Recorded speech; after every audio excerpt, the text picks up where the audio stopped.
So, it's the 31st over. The score has increased to 105 for 4. That was a maiden again by Helsinki. He's bowling very well.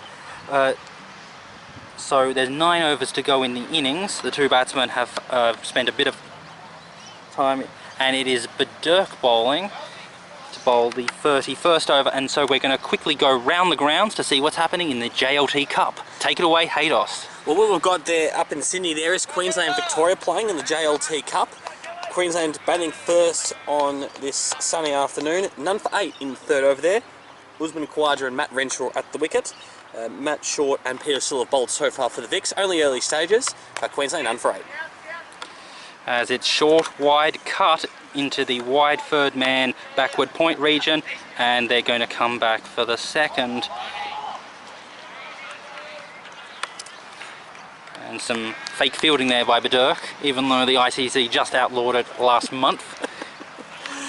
Good running there to get 3 there, and that's the thing you've got to do when you do have one of the younger batsmen in your side at the wicket. You still have the run well between the wickets, so you've got to push your partner to come through and make sure you get every run.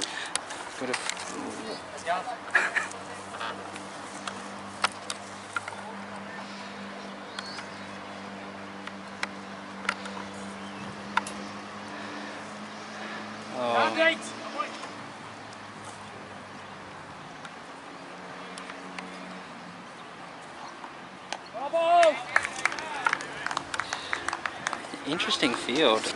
So we've got a fielder here at a long off and a ring field on the leg side as Butler comes into bowl, and it's blocked away. It's sort of the line that you want to bowl there. You certainly don't want to bowl it further down leg or even too far outside off there. And there are 3 fielders for the cut shot, and so if he drags it down, they're hoping it drags it down on the offside, not for a pull shot. As Butler bowls, and that's very well flighted in this block ball, because if the batsmen are going to be tempted, it would be to hit over the course, over the covers, into that big gap in the deep extra cover region. And so the fact that he wasn't going to play at that ball sounds like he's not tempted by this field set. As Butler comes into bowl, and short, wide cut, dot ball. It's really important for Gedge here to work out a plan of attack here, because Butler is bowling well, as you mentioned, throughout the coverage, and if he can't play those offside shots, he's going to be creative and try and score through the leg side. Indeed. Oh, short, went for the pull shot and missed. Very unusual. That would have been the money shot, really. End of the over. It is the 32nd over. It is 108 for 4. So there was the 3 runs scored off that last over, and it looks like it's going to be the continuation of Helsinki, and still a very defensive field. And it is driven back to the bowler for the 1.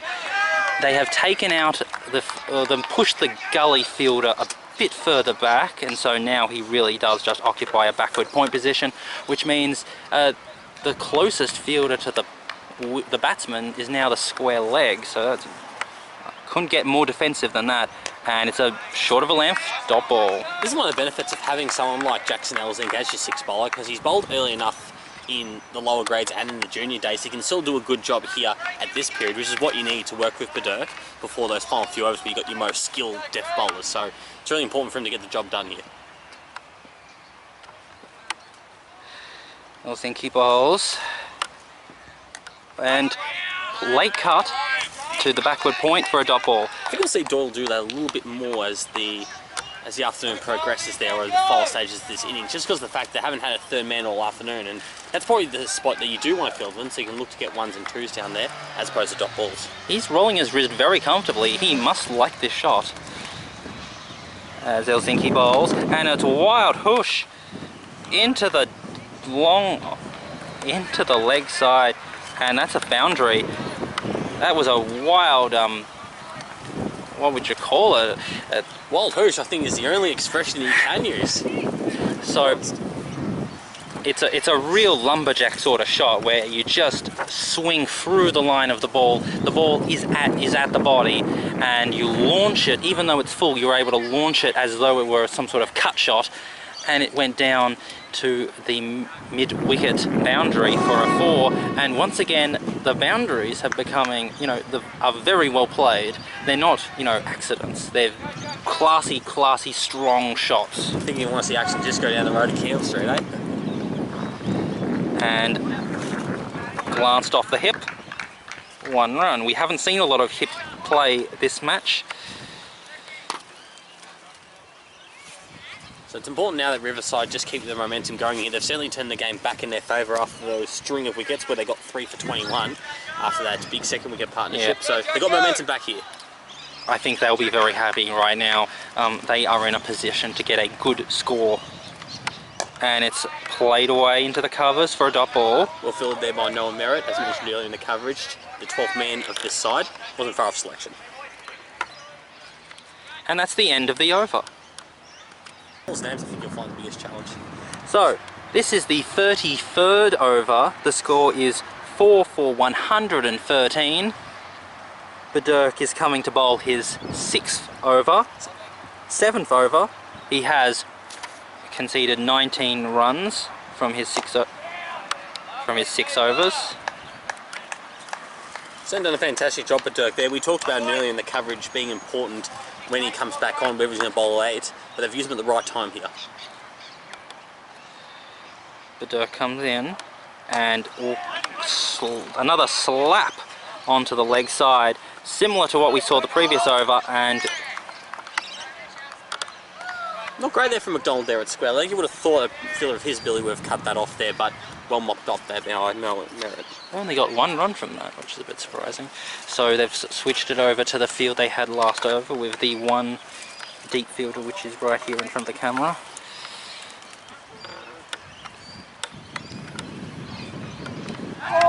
And it's an edge down to 3rd man. Very good bowling by Butler, and the point fielder will have to scurry and get 2 runs there. Well run there by Gedge, but he can't afford to have a slip at this stage of the innings, especially for the off spinner, so you probably don't mind that being the 2 you concede. Yeah. The next ball you have will actually come over this direction there. If, well, I'm hoping the ball will get hit in this direction. Blocked there. A bit short, but didn't want to go for an aggressive shot. That was, of course, Butler bowling to Gedge. Done a really good job here, Connor Gedge, developing batsmen to talk about throughout the coverage. Butler comes in, and whoa, well. Turn, bounce, shot up, and nearly got the glove of Gedge, and none of the Diamond Creek fielders were excited by that brilliant ball. Butler bowls and left alone. When you were doing the pitch report earlier, you did talk about the bounce of the pitch, and that's a good example there of the last 2.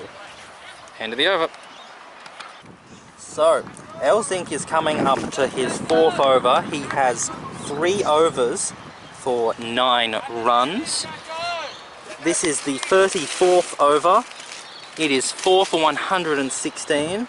They only got 3 runs off that last over from Butler, which is a little bit disappointing considering how many loose balls there were.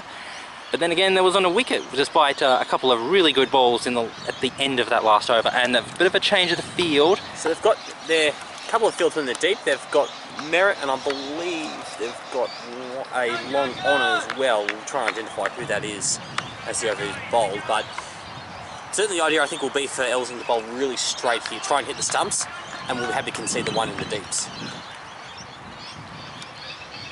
And whoa, well, little bit of extra bounce, full ball, maybe a little bit short of a length, and missed the top edge of the bat for a dot ball. What the advantage of Williams has with Elzing bowling well is the fact that this over will make it 8 between the 5th bowler. And attempted to work it away down to 3rd man, but didn't get enough on it, so it only went to the now the fielder used to be a backward point and now is a short 3rd man. Moved a bit straighter than what we saw last over, and right. I think it's a really good move by the captain. I think leave the gap at point and try and get the batsman to play there. And it's a wild hit. And just outside of the reach of the fielder.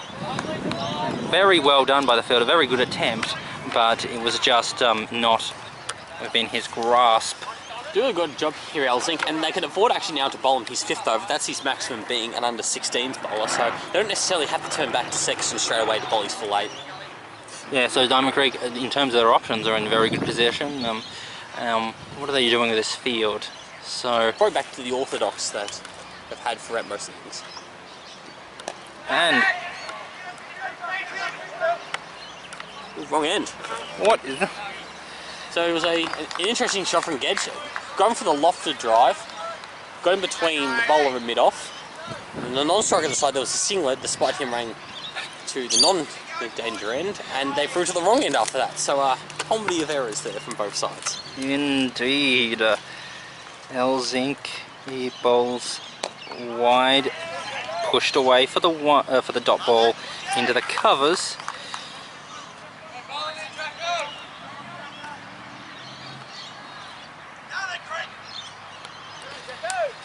Simon Titans cruise again here, Diamond Creek. Really important stage of the match. Yep, so just a couple of overs to go before the final 5. And hit away. And that's 4 more. Very well played. It was only just short of a length and it was pulled with expertise. It's the end of the over. So Dirk is coming in for his final over. He has bowled 7 overs for 22 runs. The score is 121 for 4, and we're coming into the 35th over. Second biggest partnership of the innings here between Doyle and Gedge. Dirk bowls, and what the? I think it might have been a bump ball there. You normally don't see it bubble like that if it's straight off the bat there. So I think it was a bump ball, and so no wicket opportunity. Dirk bowls, and aggressive shot.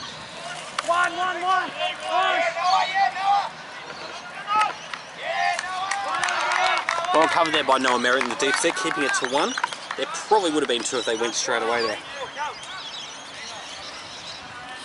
And so, will they bowl Elzinki for the last of his 5 overs, and then they've got to change Dirk, so definitely it's going to be the death bowlers coming in for the final 4 or 3 overs of the innings. Absolutely. They've gone back with a slip here, so they do sense they do need 1 wicket here to make sure that they do get a fresh batsman in, so they've brought in the first slip. Where are they going to tempt him? I think the sweep here, maybe, to try and get him so that backward square. Silly not over our heads.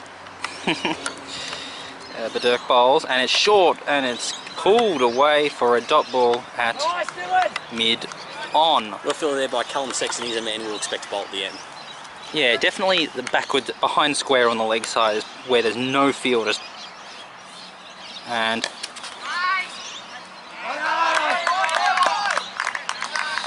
well fielded there in the covers.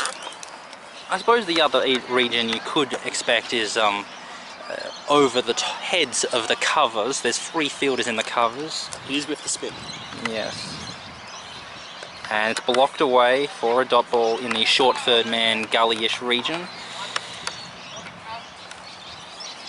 And so nothing remarkable has happened so far this over, just the 1 run. They're giving him the 1, so maybe they'll back themselves to keep Gedge quiet as opposed to Doyle. So the fielder has gone out to the cow corner area in the deep, and he immediately tries to take it, and he doesn't. And that's the end of the over, just the 1 run off it. Very good bowling from the Diamond Creekians. So we're approaching crunch time. It's the 36th over. It is 4 for 122, so there is just 5 overs left of cricket before the Riverside innings is complete. And as always, our final 5 overs is sponsored by 5-Star Wall Removalist. Whether you need a cat or dog door removed, not just the door, remove the wall. Thank you very much, Haydos there. Elzinki to bowl his final over. And a big slap, and it's down into the deep. Well taken there by the fielder. Fantastic work there by the Dirk there. It's a fantastic job there from Elzik there. Again, getting around him for his first B-grade wicket in his career. Good bowling change to keep him on.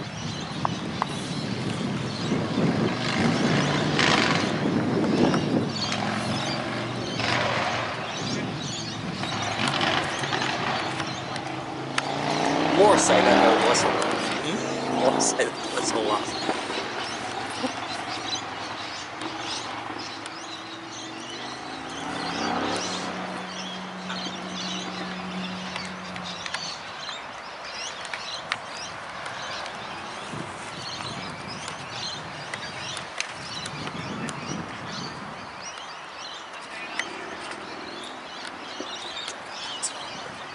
Oh yeah, so now that the wicket has fallen, let's get a new update on the JLT Cup. Take it away, Haydos. Well, back up to Sydney there. Queensland have progressed to 27 for none there. Matt Renshaw is on 9, Khawaja on 18 there. The current bowler is Peter Siddle bowling into his 4th over. They've also used Chris Tremaine as well as Matt Shaw as their 3 bowlers so far.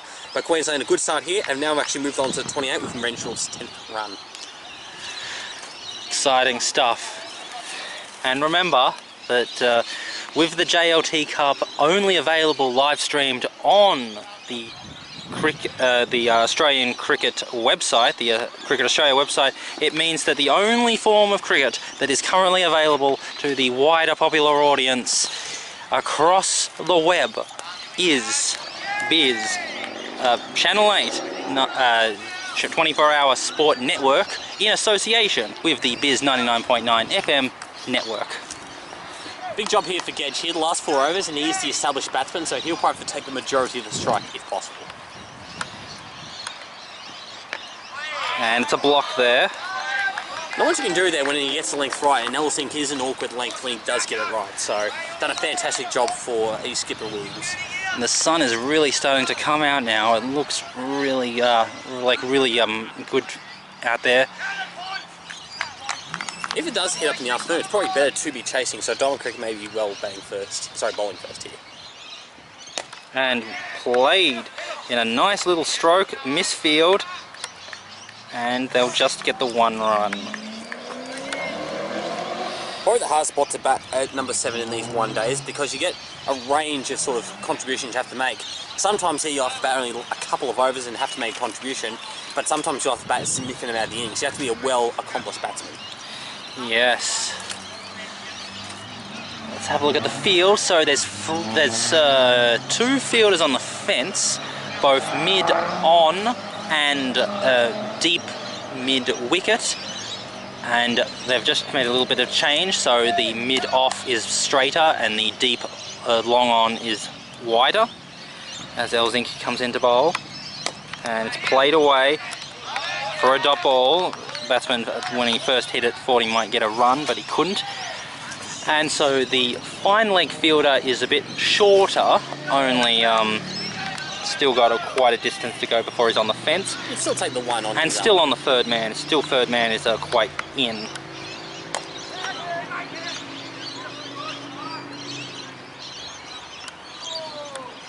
Quite technically correct at the same time, though, with that particular shot. The elbow was up, and while it was lofted, very technically correct batsman. So I think we'll see him feature more in the 2 days with those bigger scores.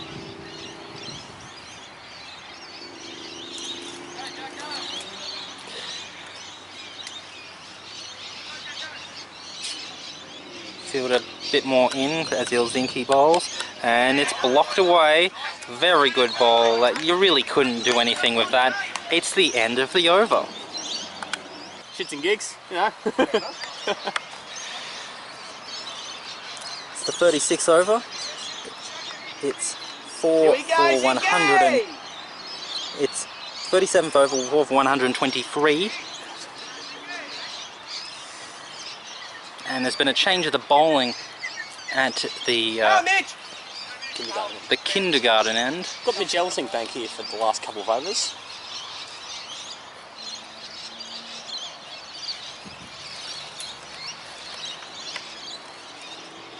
Whoa, leading edge and just short of the fielder there at the cover. One of the benefits of having someone like Ellisink with a bit of leadership bowling these last overs is to make sure that he can get the job done. Even if he gets it away for a few runs, make sure he gets back concentrating. So good to save him for these last couple of overs.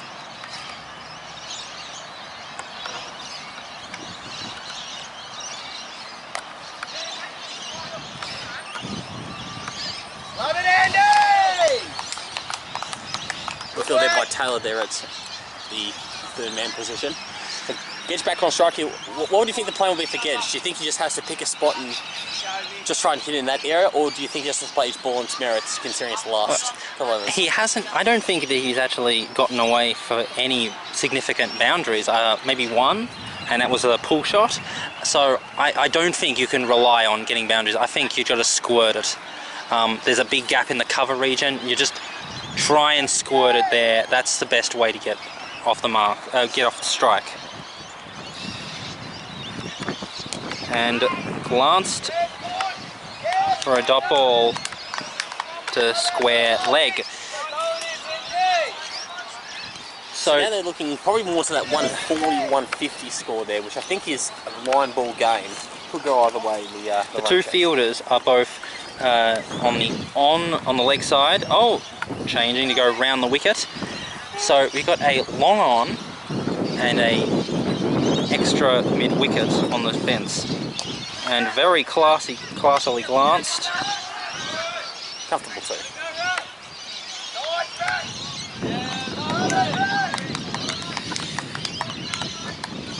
Nice, Mitchy! There will be twos on the leg side there, especially to the goalpost where it is the biggest boundary. I'm not sure what the tactic is, because you want to keep the ball away from this guy's body, not bowl it into it. Ah. That's well fielded there. Deep on the leg side, keeping it to one. But I completely agree with you. I think Ellisink should stay over the wicket. Try and bowl in that 4th or 5th stump line there. Even if it's slightly too full, you're better off being hit through extra cover than short and being hit through the leg side there. So I wouldn't mind seeing him go back over the wicket. Maybe Williams has to have a chat to him before he bowls his last over. Go, Mitch!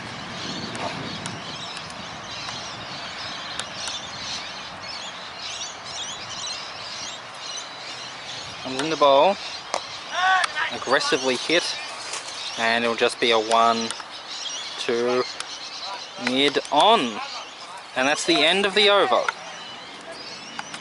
So we're coming into the 38th over. The score is 4 for 127. There's only 3 overs left before the innings of Riverside is over. And you would think that they would need at the minimum to score 13 runs off this to get a 140 target, but I haven't seen any sort of attempt at launching this into the 150s, so I think they seem to be quite comfortable with a score in the 140s.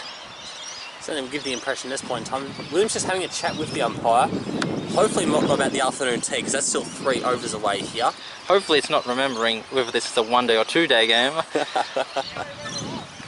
All be important there if Riverside batsmen go to bat in the second half, and so do Diamond Creeks. That'd be quite a sight there. Now that oh, it's about bowling limits. So we know in the commentary box that he only has the 5 overs maximum for him, and he has certainly bowled all of those out there, so I wouldn't be surprised if they threw out a ball to Sexton at this point. Oh, no, they're sticking with him. What? So we'll have to see clarification on his situation there at the break. It might be because he's turned 16 that he can now bowl his 6th over in his spell. Okay, so they're not doing season by season, they're going day by day. Yeah, the long truth not by day as we see Ellisink come in. Okay, well that's a nice change. So once you turn 16, you are an adult, which means you're allowed to bowl the adult level of overs. So 3 overs to go. A little block shot for a dot ball. And another one. I think he just has to take the risk here, considering that you've still got those wickets in hand for your 8, 9, 10, 11. I think you just have to give it a shot there. Work out where you want to score your runs, even if it is 1s and 2s like you spoke about earlier in the coverage, and just go for it. I don't think blocking will help either his partner or him.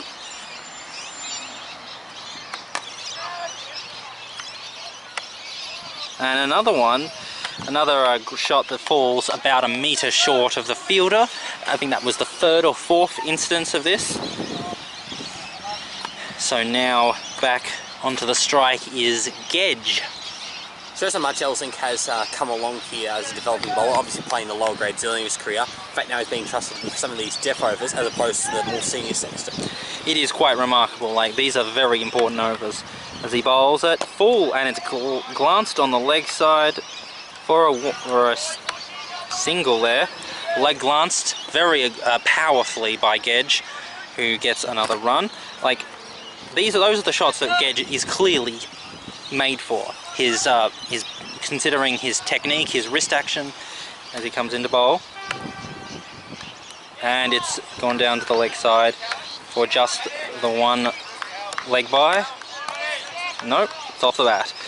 Yeah, considering his wrist action, his the way that he's situated himself, his centre of gravity, he's clearly built for when the ball is on his pads to leg lance into the leg side for runs. Well said, well said. And that's something he's using his advantage there, is he's going to take singles 2 mid on, as he's his natural spot to score.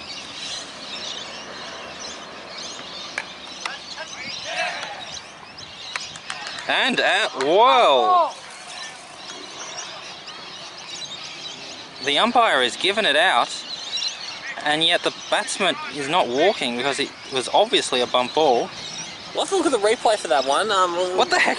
We'll double check that on the replay there, but still well helped from McDonald. Now, well, it is at the end of the over regardless, so we'll actually check the replay while we do that. So I'll duck out for a moment and have a look at the replay. Well, we're going to go to our commercial sponsors. So, that very controversial end of the over means that it is the 39th over. It is 130 for 5. Mitchell Elsink comes in there and also nice and full, and they will not take the run. I was actually having a look at the action replay there. It actually was a bump ball, so the correct decision did come out. It was just a strange way of doing it. Yes, considering that there's only one official umpire, he has to do two things. Either was it hit in the air, as a short wide cut for 1 run. Those are the singles he's going to have to take again. Gedge back on strike, who's the more established batsman, trying to make sure they keep ticking the scoreboard over. Because the umpire has to do two things. First of all, did it actually get hit into the air? And second of all, was the catch clean? And because there's no square leg official umpire, he has to do both of those two things. And when he gave it out, like, you're the only official umpire, so you must have confirmed both of those factors were in play, which meant it was a wicket. And then he immediately reversed his decision when he realised that it was a wrong one. I think that's the beauty of having the... At least he didn't stick to it. And it's pulled by Gedge, 4-4. That's the idea. If you can get those boundaries there, it's going to be a difference between that sort of 140 and 150 score, and that could be the difference later on the run chase there, depending on how they bowl. Yep. On the balance of factors, you'd definitely say that umpire reversing a bad decision is better than an umpire sticking dead fast to a bad decision. So, comes into bowl and played handsomely for a dot ball. He could have probably thought about sneaking a run, but it would have been tight. We're well aware that Butler's one of the best fieldmen in this Diamond Creek side. He probably could have hit it a bit softer to try to sneak a single there. He's using very hard hands, which, you know, is his strength. Comes into bowl, and well bowled, a Yorker. Shoved it up there, and he just could not do anything about it. Really does paint a picture, shove it up there as the adjective, but fantastic bowler there from Mitch Elsink there, bowling into his last over there, the vice captain. Still 2 fielders in the deep and no one behind square on the leg side. Comes into bowl and an aggressive slap, and it'll be fielded there by the fielder in the deep at mid-wicket for just the 1 run. It is the end of the over. So there is just the 1 over to go now. Riverside are 136 for 5. Coming into the 40th over, and they have not been playing aggressively over the last 5 overs. No, not that many risks are being taken, So they must feel like they're comfortable with the position they're in. They've got a winning score, and so the question is just to keep the runs flowing with the 1s and 2s without huge boundaries, which I don't think that 140 is a score so large that you can feel comfortable. Especially when you've got players like Taylor and Williams in the Diamond Creek side who have played Barclays Shield cricket there. You just never know when they can get off the leash here and to get the run rate up. So they're going to have to back their bowlers in here. No other option. It will be interesting. Comes into bowl and chopped it down for a dot ball. 7th over here for Jackson Elzink. You wouldn't have thought when he came on that he'd be bowling right through for a 7 over spell, but the good news is that he is doing a fantastic job for him. And there's a good choice. In hindsight, maybe he should have bowled before Pitt. They still would have needed a couple of overs from him.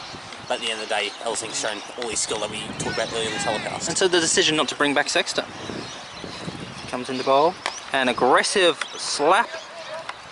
And they'll get the 1 run. Vera had to scamper because it went straight to the fielder in the mid-off area. But yeah, we're just actually having a look at the replay. He's out there if he hits. So that's almost the wicket there of Gedge, which I suppose in this section of the innings doesn't matter too much. But would have been a wicket regardless. Whoa, wild whoosh. No way to describe it there. It's what you're going to have to do. That was just a bad shot. Foot was not to the ball, his centre of gravity was not in the right place, and his arm movements were not in line with where the ball was pitched. So that was just wild swinging without any batsmanship. And flicked onto the leg side for the 1. Bring down to strike, and I think he's the most likely to get a boundary at this point there. So there's just a couple of balls left, and they haven't even reached the 140 run mark yet.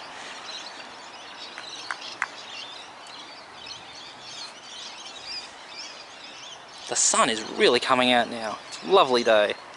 See balls, and aggressively played, and it'll go straight down there, and it's fielded by the 2 fielders in mid-on and mid-off. So Gedge gets to face another ball there. He's done a good job still at number 5. Sometimes you just got to anchor the innings there, and I think he's done a good job. Maybe not quite aggressive enough on the time. I think he's done a good job. His partners haven't done as well as he comes into bowl, and a very powerfully played, and it's gone over the head of the fielder, and the other fielder has to come back and pick it up. And that is the end of the innings. So a fantastic effort there from Diamond Creek with the ball there, finishing up with 5 for 141. Can we get your thoughts, Chukka, on whether that's enough? Well, this is interesting because when you look at the way that the outfield is paced, stroke play is not going to get you boundaries, and sheer muscle will. And so the only boundaries that Riverside were able to score were the muscle boundaries, and all of the ones that were through strokes just went for 2s. And so in that sense, you could say this is a really good score. This is a low-scoring ground, and this is a good score on it. But considering the number of times where there were extra runs on the cards, where you could have gotten a 1 where there was a dot ball, or a 2 when there was a 1, I think that they're at least 10 runs short from where they ought to have been. I'm thinking about the same. I think you need 160, 170 in these one-day games here at Mungrook. Okay, we are going to take a break here, and we are going to come back with the beginning of the Diamond Creek innings. You are watching Channel 8 24-hour Sports Network, the 2017-18 season, Round 1, Diamond Creek versus Riverside at the Mungrook Oval. Stay tuned, we'll be back after the break.